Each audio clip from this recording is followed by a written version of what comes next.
E assim, gente, eu cresci na igreja, né? Eu não me converti depois de adulto. Desde pequenininho eu estava na igreja. E às vezes um pastor ou outro tinha a brilhante ideia de fazer como é que fala? Uma oficina de evangelização. E aí o problema é que vinha a parte prática, né? E aí a gente ia aqui na casa das pessoas, bater lá e entregar um panfleto, alguma coisa, né? E para falar de Jesus, fazer uma oração. Gente, que vergonha que eu sentia de ir na casa das pessoas. Vocês não fazem ideia a vergonha. Eu detestava, né? Eu me achava muito inconveniente de bater na casa da pessoa e incomodar ela, né, e tal. Então, assim, nunca mais trate mal uma testemunha de Jeová, viu? Porque eu acho que a maioria talvez não queria estar lá, assim como eu também não queria, né? Mas a verdade é que tem um tipo de proclamação, nosso tema é esse, né? A comunidade da proclamação. Tem um tipo de proclamação que ele, assim, que queira que não, é meio forçado, né? É feito por causa dessa obrigação religiosa. E a motivação por detrás, que até os pastores colocavam para mim quando eu era criança, né? Tipo, colocava muito medo, muita culpa. Falava o versículo lá que Jesus fala, ó, aquele que me negar diante dos homens, eu também vou negar diante do meu Pai. Você já ficava com medo de ir pro inferno se você não fosse, né, participasse. Então assim, ficava aquela coisa muito forçada e que acabava realmente assim, obrigando a gente a fazer aquilo, né? E esse tipo de proclamação, ele é da ordem da manipulação, do convencimento, muito próprio ali da publicidade, né, da política, que o cara, sabe assim, ele meio que te coage a querer aquilo, a fazer aquilo. Aliás, Jesus criticou duramente esse tipo de proclamação. Se você abrir tua Bíblia lá em Mateus 23, por exemplo, verso 15, Jesus fala assim, falando dos fariseus, ele fala assim: ai de vocês, mestres da lei e fariseus, hipócritas, pois vocês atravessam mares e viajam por todas as terras a fim de procurar converter uma pessoa para a sua religião. E quando conseguem, tornam essa pessoa, olha só que pesado, 2 vezes mais merecedora do inferno do que vocês mesmos. 2 vezes mais filhos do inferno do que vocês. Porque esse tipo de pregação forçado, que a pessoa ela entra nessa doutrina, nessa doutrinação, e que vai obrigando você, né, a se converter, a converter os outros, de fato faz a pessoa um filho do inferno. Alguém que não ama a Deus, alguém que tem medo de Deus, que por conta disso também quer que os outros também sejam iguais a eles, né? E hoje em dia não cabe mais esse tipo de proclamação, porque a gente vive numa sociedade plural. Essa que é a verdade. Esse tipo de proselitismo, ele é muito mal visto, né? Porque sou intolerante. E verdade seja dita, essa discussão em torno da tolerância, do respeito às diferenças, ele não pode ser ignorado. E mais do que isso, eu acredito que o discurso da tolerância, ele deve ser defendido, né, pelos cristãos, principalmente cristãos protestantes. Sabe por quê? Porque quando o protestantismo chegou no Brasil, havia uma outra religião que era a religião oficial, que era o catolicismo. E o protestantismo, ele foi perseguido pela Igreja Católica. A gente não pode ignorar isso. Existem relatos de igrejas que elas eram apedrejadas, né? Os vidros eram quebrados, as pessoas eram apedrejadas na porta da igreja, as pessoas eram perseguidas no mercado, faziam bullying, né? Eles cantavam musiquinha. Diz que no Nordeste, né, o protestantismo, eles cantavam uma música que era assim, eles chamavam o crente de pé de bode. E aí falava que falava assim, ó pé de bode tentador, tu tens um pé tão grande que és capaz de pisar o meu Senhor. E eles acreditavam que na hora que começava o culto protestante, entrava um bode na igreja e levava a alma da pessoa para o inferno. Entendeu? Então assim, a igreja foi perseguida assim. E os protestantes sempre foram defensores do quê? Do Estado laico de direito. Onde todas as crenças são permitidas, onde todas as crenças são defendidas. A gente cresceu assim, né? Por exemplo, tem um relato muito triste de um pai evangélico, né, protestante, que o cara perdeu o filho dele e o padre não deixou ele enterrar no cemitério. O cara aqui do interior de São Paulo. E ele teve que pegar o menino, colocar numa carroça e levar até São Paulo para enterrar no cemitério dos protestantes. 2 dias de viagem, debaixo do sol. Imagina o pai carregando o filho fedendo atrás. Então nós defendemos o Estado laico. Mas o que acontece? Se hoje a gente está numa capela católica, inclusive preservando, né, como é que é o nome? Os símbolos, né? Isso que eu queria saber, né? Os objetos de culto da Igreja Católica, sem tirar e deixando aqui, né? É porque a gente está praticando a tolerância. E eu louvo a Deus por isso. Hoje de manhã eu estava conversando com o Chu sobre isso, né? E nós somos criticados, inclusive dentro da nossa igreja por conta disso. Mas nós somos tolerantes. A gente entende que a gente tem que praticar isso, essa tolerância. E é por isso que a gente está aqui. Mas essa não é a regra no meio evangélico hoje em dia. Porque os evangélicos, eles passaram de perseguidos a perseguidores. Principalmente das religiões de matriz africana, que têm os seus terreiros destruídos, né? Destruídos mesmo.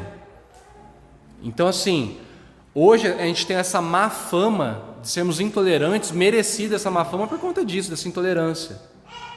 Então, assim, a gente não pode desprezar isso. Contudo, a gente precisa fazer uma distinção, que é uma distinção importante. Por quê? Tem um tipo de proclamação que é legítimo. Tem um tipo de proclamação que ele é verdadeiro, que é natural, que é da ordem do deslumbramento, do encantamento, do apaixonar-se. Sabe por quê? Porque a gente compartilha aquilo que a gente não consegue guardar pra gente quando é uma coisa muito boa.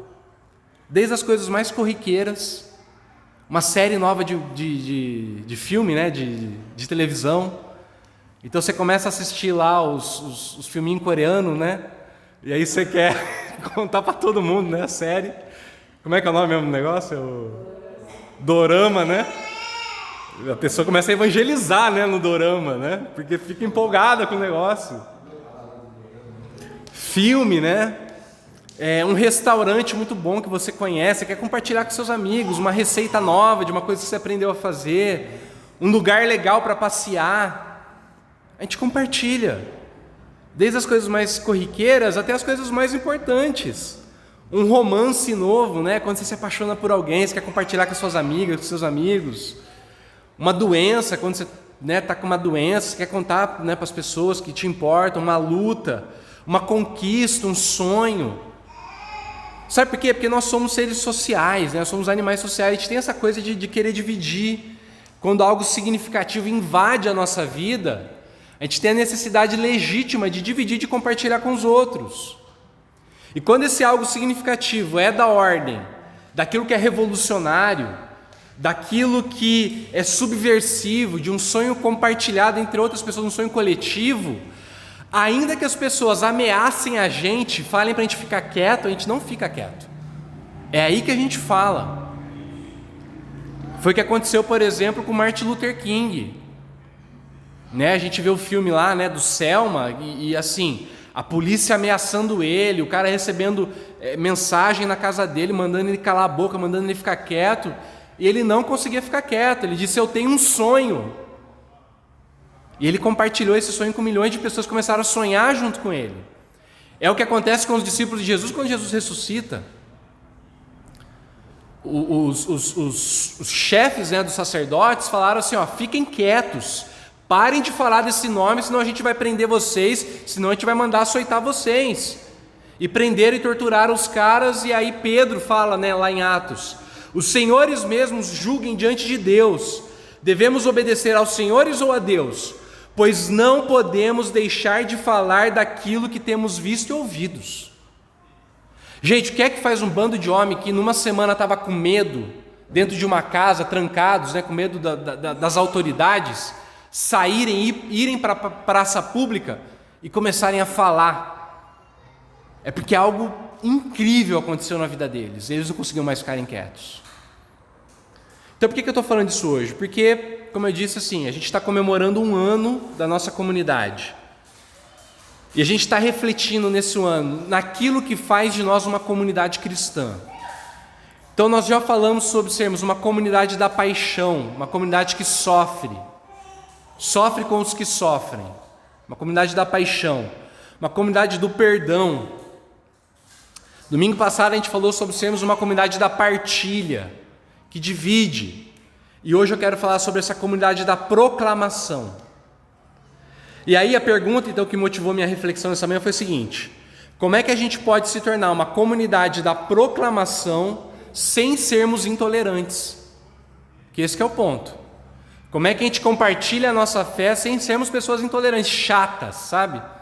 Que força a coisa. Então, para ser bem didático, eu queria dividir em 3 pontos a minha fala. Primeiro, quem proclama, quem é que deve proclamar? Segundo lugar, quando essa pessoa proclama? E em terceiro lugar, como essa pessoa proclama? Tá? Então eu vou ler vários textos hoje, tá? Vou ser uma concha de retalhos. Mas em primeiro lugar, então, quem é que proclama? É muito interessante quando a gente olha para a Bíblia, ela fala pra gente, ela mostra pra gente que tem 2 frentes de proclamadores, né, dessa palavra de Deus, dessa fé. Primeiro é o especialista, o evangelista. É uma pessoa que recebeu um dom do Espírito Santo para poder proclamar. A gente vê, por exemplo, lá em Efésios 4:11, fala assim: foi Ele quem deu dons às pessoas. Ele escolheu alguns para serem apóstolos, outros para profetas, e aí vem, outros para evangelistas, e ainda outros para pastores e mestres. Então o que é você ser um evangelista? Quando a gente fala de evangelho, gente, sempre quando eu falo muito de evangelho, né? Mas o que é o evangelho? O evangelho é um fato histórico, algo que aconteceu com Jesus. Deus virou gente, viveu entre nós, morreu e ressuscitou. E algumas pessoas têm um dom de compartilhar isso de uma maneira criativa, de uma maneira ousada, dialogando com a cultura, argumentando, discutindo, defendendo a fé cristã, o ponto de vista da fé cristã, né? São os missionários, né? Os evangelistas. A gente tem lá o apóstolo Paulo, o apóstolo Pedro, Filipe, mas tem gente hoje em dia que faz isso. Eu tive contato com um pessoal muito louco chamado, uma missão que chama Steiger. E assim, os caras tudo com dread, sabe? Assim, os caras que vão pra fora mesmo. Os caras, eles... Pra vocês terem noção, eles montaram uma banda de punk rock e eles vão tocar em bar de punk rock, sabe? E aí no meio da apresentação eles começam a pregar e evangelizar e compartilhar. E assim, de um jeito muito louco. Aí eu tava ouvindo esses caras falando, eles falaram que eles estavam lá em Curitiba e foram assim, só para andar na praça, assim, né, para conhecer o pessoal, e aí já era tarde da noite, eles foram comer um lanche. Aí assim, estavam em 3, um era um evangelista, missionário, e outros 2, os caras que são mais assim, os caras meio professores, sabe? Um é um químico, acho que um químico físico, e o outro é acadêmico também. Aí esses 2 caras estavam comprando o lanche, o missionário ficou lá, daqui a pouco, a hora que eles voltam, o cara já está conversando com alguém, falou assim: ô mano, você acredita que esse cara aqui não acredita em Deus? Ó, que coisa louca, coisa de louco. Mas cara, sério mano, que você não acredita em Deus? Nossa, velho, isso é muito louco. E aí começaram a conversar com o cara. Ele disse que assim, foi um papo de alto nível acadêmico, manja. Imagina só um físico, né, conversando. E aí ficou 3 horas os caras conversando com o cara, e o missionário só quieto orando, né, se ouvindo, né. E aí tem esse tipo de gente, manja, que tem esse dom. Mas não é todo mundo que consegue fazer isso. A outra frente de proclamação é a própria igreja, porque todos nós somos chamados aqui a testemunharmos aquilo que Jesus fez com a gente. Então olha só, o testemunhar nosso é da ordem do quê? Do deslumbramento, do encantamento, quando você está apaixonado, quando você fala assim, cara, aconteceu um negócio na minha vida que eu não posso deixar de falar para você. Então lá em Atos 1:8, Jesus falou para os discípulos, olha, vocês vão receber o poder quando vier o Espírito Santo e vocês vão ser minhas testemunhas em Jerusalém, na Judéia, em Samaria e até os confins da terra.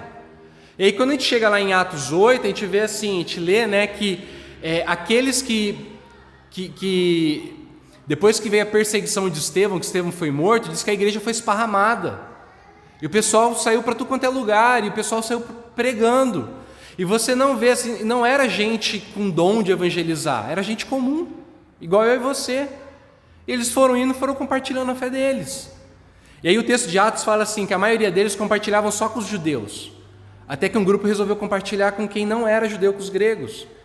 E aí Deus gostou daquilo e aí, cara, o negócio explodiu, um monte de gente começou a se converter.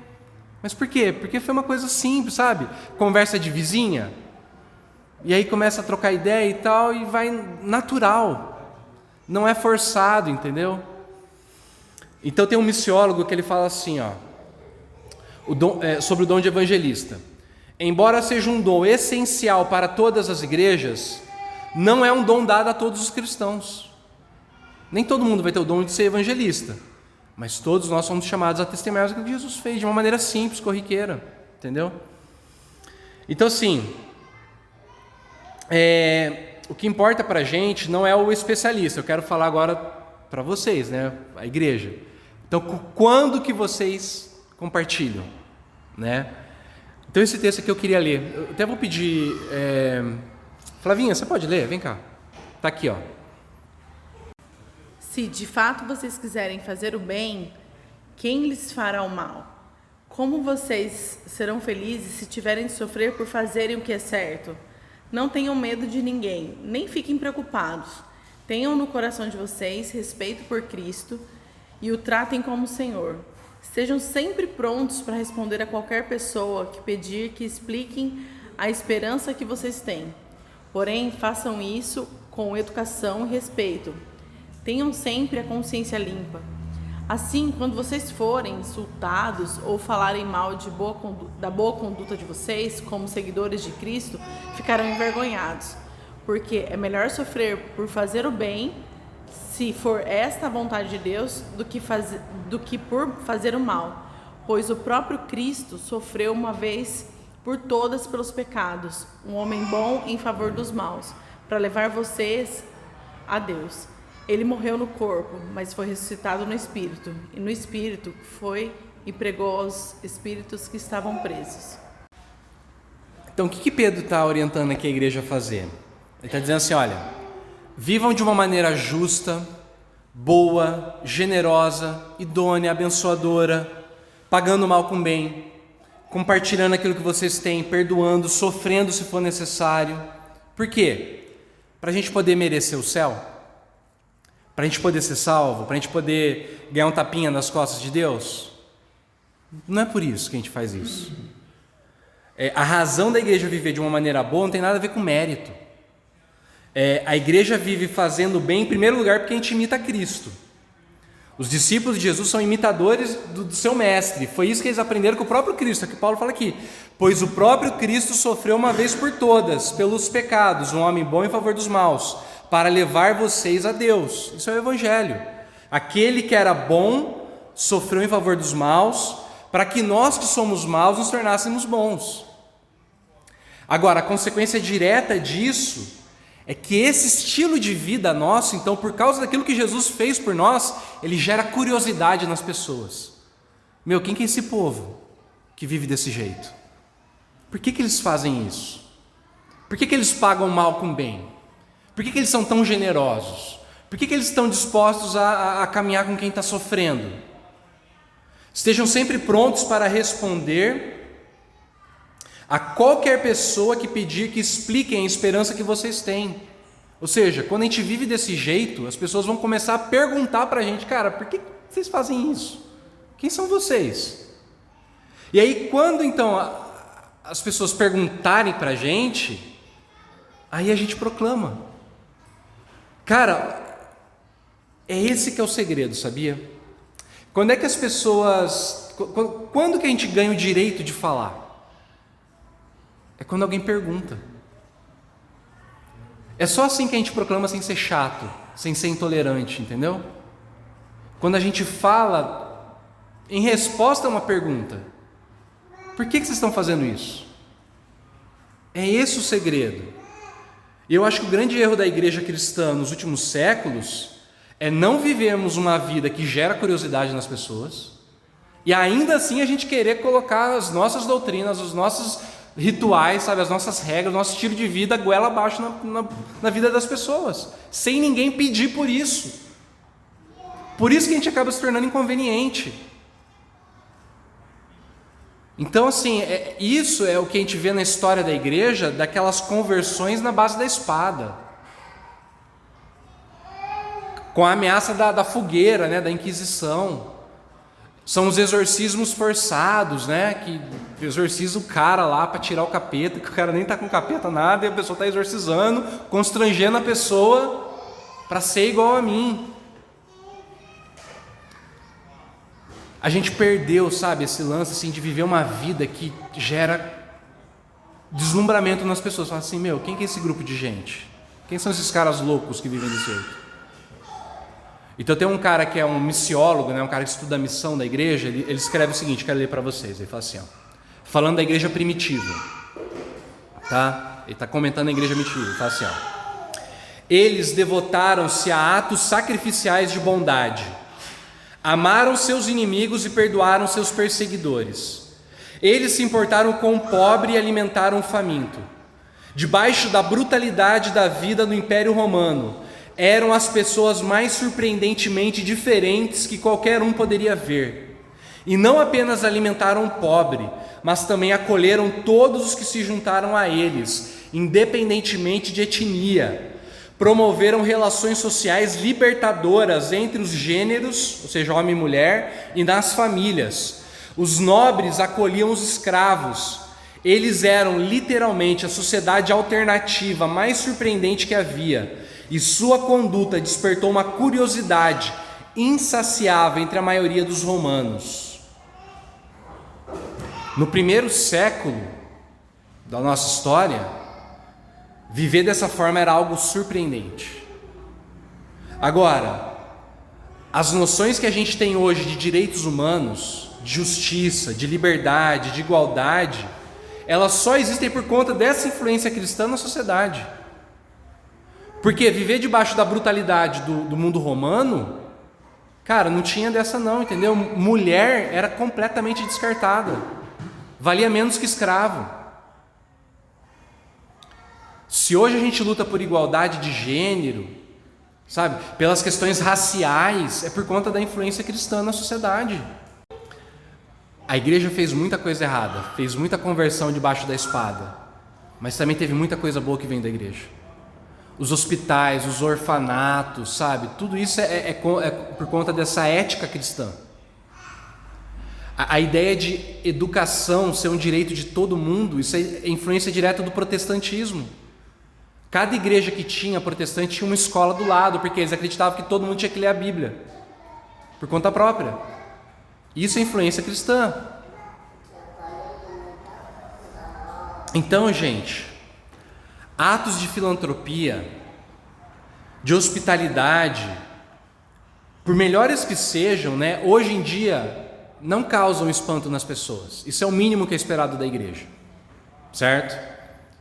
Uma vez a gente foi para São José dos Campos, eu e a Paula, e a gente comeu num restaurante argentino, e aí tinha pouquinha gente, aí o chefe lá ficou um amigo nosso, e aí um dia a gente voltou no dia para almoçar e tal, e aí o cara quis bater papo com a gente, ele achou a gente curioso e quis bater papo com a gente. Aí ele acendeu o charutão dele lá, e a gente ficou trocando ideia, ele fumando charuto, até que ele descobriu que eu era pastor. E aí a pergunta dele foi interessante, ele falou assim, mas o que tua igreja faz? Tipo assim, de assistência social, de, sabe? Porque assim, é o mínimo que é esperado da igreja. Então a pergunta que a gente tem que fazer é o seguinte, isso que os cristãos faziam gerou muita curiosidade nas pessoas. A pergunta que eu faço para vocês é o seguinte, qual é o estilo de vida que a gente tem que ter hoje para gerar curiosidade nas pessoas? Para eles falarem assim, meu, quem que é esse povo louco vivendo desse jeito? Quais são os desafios dos nossos dias hoje? No primeiro século tinha um monte de viúva e um monte de órfão. O que se parece com isso hoje em dia? Talvez você não tem mais tanta criança órfã, né? Tipo em orfanatos. Tem bastante ainda, mas talvez não igual no primeiro século. Mas tem um monte de criança que está órfã de pai e mãe presente, né? Mas que a gente E eu assumo a minha responsabilidade aqui muitas vezes. Te larga lá na frente da televisão a criança e deixa por conta da tela. E a criança está lá. Às vezes você não tem viúvas, né? Mas quantas mulheres que estão divorciadas e passando um baita de um perrengue? A gente tem que entender, sabe? O que a gente tem que fazer hoje em dia? Antigamente as pessoas tinham fome de pão, né? Hoje em dia, do que as pessoas têm fome? O Abba falou sobre isso quando o Abba pregou, sobre ser uma comunidade da paixão. Talvez é afeto, talvez é conversa, alguém para ouvir, alguém para se relacionar. Na antiguidade tinha um monte de peste, de epidemia que assolou o Império Romano. Hoje a gente teve uma pandemia, né? Mas fazia tempo que não tinha nada do tipo. Mas, cara, você tem epidemias e pandemias de depressão hoje. Entendeu? De ansiedade, de burnout, de gente sofrendo, sabe? Então qual que tem que ser a nossa ação, entendeu? Pra gente, sabe, fazer diferença na vida das pessoas. Como que a gente tem então que viver, né? Que eu já estou entrando nisso já. Então agora eu vou mudar para o texto de Colossenses, capítulo 4, do verso 2 ao verso 6. Que Paulo dá 4 conselhos bem práticos pra gente, tá bom? Então o primeiro conselho de Paulo é: a gente precisa perseverar na oração. Então olha o que diz o texto. Continuem firmes na oração, sempre alertas ao orarem, dando graças a Deus. Continuar firme ou perseverar na oração significa o seguinte: continuar a fazer algo com intenso esforço, mostrar uma força que prevalece apesar das dificuldades, suportar, permanecer firme, permanecer em uma direção fixa. Por que você precisa permanecer firme na oração, perseverar na oração? Para você convencer Deus? É de tanto pedir, sabe, para Deus fazer alguma coisa, Ele vai fazer? Será que é isso? Igual uma criança birrenta, né? Igual essa criancinha que acabou de passar aqui, que às vezes fica pai, pai, pai, pai, pai. Será que é isso que Paulo está falando? Eu acho que não. Quando ele fala para a gente perseverar na oração, tem a ver com você perceber o mover de Deus. O que Deus está fazendo? Isso que é. Por isso que ele fala assim, ó, esteja alerta. Para quê? Para você entender o que Deus está fazendo. Não é para você ficar pedindo algo para Deus, mas para você entender a vontade de Deus. Por isso que ele fala, perseverem na oração. De que forma que Ele está redimindo a criação, como a gente cantou nessa manhã. Como que Ele está influenciando a história para poder salvar as pessoas. E aí você se pergunta, Deus, como é que eu participo disso? Por isso que a gente tem que perseverar alerta. Para quê? Para você entender esse mover de Deus. E com atitude de gratidão no coração. Porque, cara, é muito bom você participar daquilo que Deus está fazendo. Dá um prazer enorme, sabe? Você perceber e falar assim, cara, Deus está fazendo um negócio e eu faço parte disso. E aí o nosso coração fica agradecido, a gente participa, entendeu? Segundo lugar, rogar pelos evangelistas. Lembra que algumas pessoas têm um dom de evangelizar. Olha o que Paulo fala. Orem também por nós, a fim de que Deus nos dê uma boa oportunidade para anunciar a sua mensagem, que trata do segredo de Cristo. Pois é por causa dessa mensagem que estou na cadeia. Portanto, orem para que eu faça com que o segredo de Cristo seja bem conhecido, como é o meu dever. Então, como eu disse, algumas pessoas têm um dom de evangelizar. Mas como é que a igreja participa do ministério dessas pessoas? 2 coisas. Primeiro, você precisa orar para que Deus dê oportunidade para o evangelista falar. E em segundo lugar, para que ele fale com clareza. Então, gente, assim, agora eu estou falando com a nossa igreja aqui, tá? Eu vou dar uma orientação pastoral para vocês. Quando você estiver sentado no banco, não seja um telespectador, sabe? Não seja um consumidor só. Ore por quem está aqui na frente. Para que quando a gente está pregando, para que Deus nos dê oportunidade, que Ele dê clareza para a gente estar falando. Toda vez que o Abba está pregando, não sei se, acho que nunca falei isso para o Abba, mas toda vez que o Abba está pregando, eu estou orando por ele quando eu estou assistindo. Eu não sou um mero espectador, sabe? Tipo, eu estou orando, falando, Deus, ajuda o Abba. Eu falo assim, agora vai. Dá clareza para ele compartilhar o evangelho. E eu, cara, é engraçado, mas eu sinto que eu estou meio junto dele, assim, sabe? Tipo, na hora que ele está pregando, entendeu? Sem falar nada, mas eu estou aqui orando. Porque a gente tem que quebrar essa lógica, sabe? A gente é muito consumista na nossa cultura. E às vezes a gente está sentado e a gente está só ali consumindo uma coisa. E aí isso gera um espírito crítico na gente. Não, cara, nós somos uma plantação de igreja. Às vezes vem gente aqui que, cara, e assim, vou falar uma coisa para vocês. Toda vez que eu vejo uma visita chegando, alguém que vem pela primeira vez, que eu percebo assim que alguém realmente de fora, eu penso assim, cara, às vezes a gente só tem um tiro só, sabe, que você tem para alcançar o coração da pessoa. E eu oro para que Deus ajude para que esse tiro seja certeiro. Então às vezes a gente só tem uma oportunidade. E você participa quando você intercede pelo evangelista. Agora, em terceiro lugar, aproveite as oportunidades. Ele fala assim: sejam sábios na sua maneira de agir com os que não creem e aproveitem bem o tempo que passarem com eles. Ou seja, a forma que você socializa é muito importante. Você está junto das pessoas de fora, o jeito que você come, que você trabalha, quando você está criando junto, quando você está cuidando, sabe? Quais são as necessidades do nosso dia, como eu disse? Participe, entendeu? Se dispõe a estar junto das pessoas. Esteja alerta, entendeu? No teu trabalho, sabe? Sabe? Onde você convive, onde você vive com as pessoas. Sabe por que a nossa igreja não tem um monte de programação? Sabe por quê? A gente só tem 2 programações só. É um grupo pequeno durante a semana e o culto domingo de manhã. A gente não tem nem 2 cultos no domingo. Sabe por quê? É para você ter tempo de ficar com outras pessoas fora da igreja. Porque a igreja evangélica, ela tem uma lógica assim tão para dentro, voltada para si mesmo, que a gente se envolve em programação, e aí daqui a pouco você não tem mais nenhum amigo de fora da igreja, todo mundo de dentro da igreja. E a gente quer quebrar essa lógica, sabe? Criar uma nova cultura. Então eu falo para vocês, socializem. É para você fazer churrasco e chamar seus amigos, é para você chamar um povo para comer na tua casa, para jantar, povo de fora da igreja, é para você estar com as pessoas de fora da igreja, para você jogar futebol, sabe? É para você fazer teatro, né? Para você, entendeu? Tá junto de outras pessoas.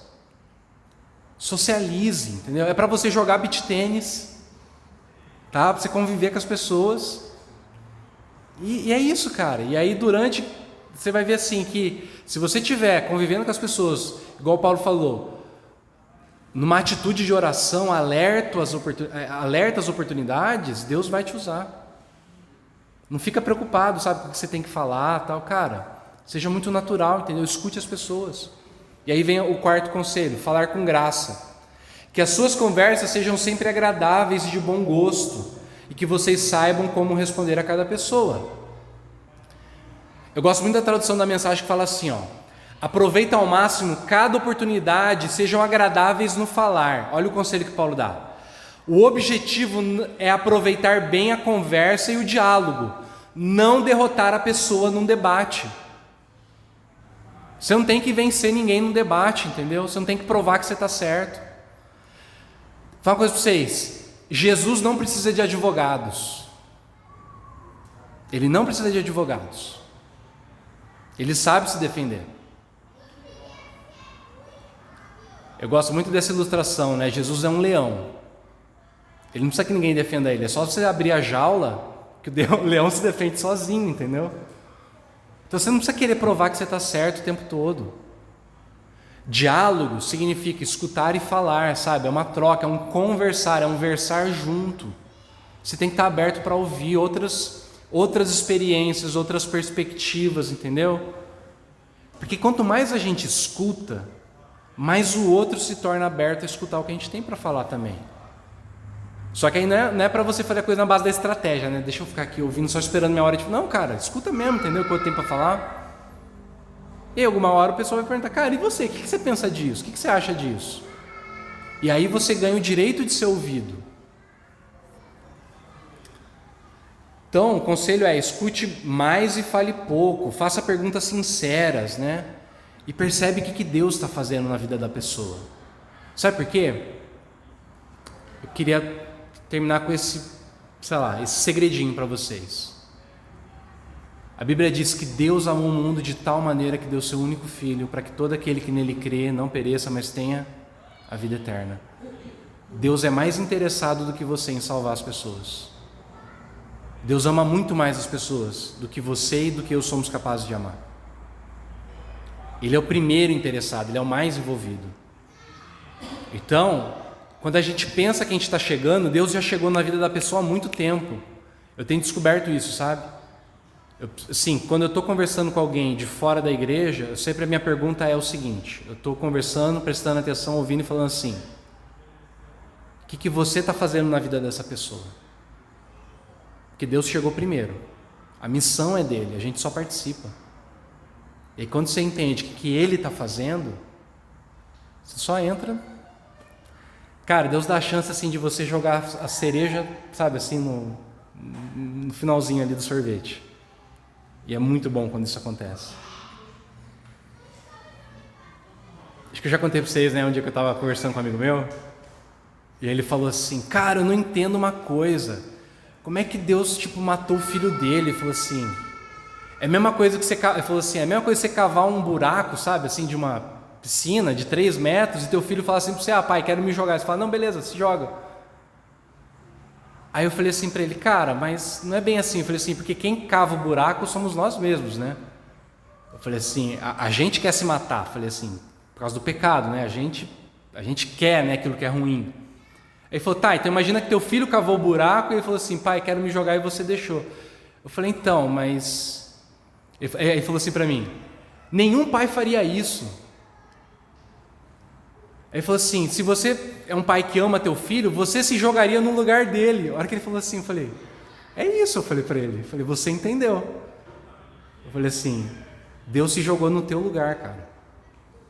Ele é esse pai, em Jesus, Deus estava morrendo no nosso lugar para a gente não ter que morrer.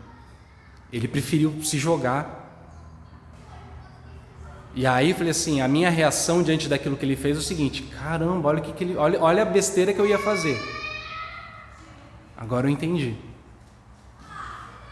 Então é isso, cara, só para você ficar atento, sabe, que Deus está se movendo, entendeu? Eu quero encerrar com isso. Imaginem vivendo uma vida que desperte a curiosidade dos seus amigos.